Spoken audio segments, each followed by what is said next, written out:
കൊന്നക്കാട് മൂത്താടി പട്ടികവർഗ കോളനിയിൽ 6 കുടുംബങ്ങൾ താമസിക്കുന്നുണ്ട്. ഇന്ന് ഉച്ച കഴിഞ്ഞപ്പോഴാണ് ഞങ്ങളുടെ ശ്രദ്ധയിലെത്തിയത്. ഈ കഴിഞ്ഞ ദിവസങ്ങളുടെ മഴയുടെ ഭാഗമായിട്ട് അവർ താമസിക്കുന്ന വീടിൻ്റെ പിൻഭാഗങ്ങളിൽ മണ്ണിടിച്ചിലുണ്ടാകുകയും വീടുകൾക്ക് അപകടം സംഭവിക്കുകയും ചെയ്തിട്ടുണ്ട്. അതുകൂടാതെ അവിടെ മണ്ണിടിച്ചിൽ ഭീഷണി തുടരുകയാണ്. കാരണം വിള്ളലുകളൊക്കെ രൂപപ്പെട്ടിട്ടുണ്ട്. അപ്പോൾ അത്യന്തം അപകടകരമായ ഒരു സ്ഥിതിയിലാണ് അവരവിടെ താമസിക്കുന്നതെന്ന് ഞങ്ങൾ മനസ്സിലാക്കി. അതുകൊണ്ട് വില്ലേജ് അധികൃതരെയും പോലീസിനെയും വിവരം അറിയിച്ചിട്ടുണ്ട്.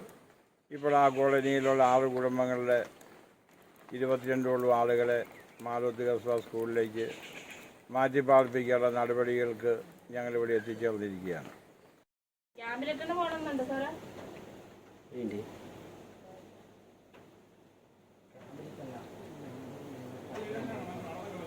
അതിൽ തന്നെയാണ്.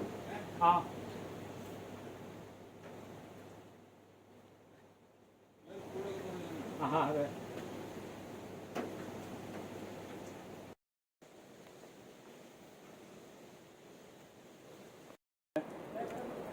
അല്ല, വിണ്ടത് എവിടെയാ?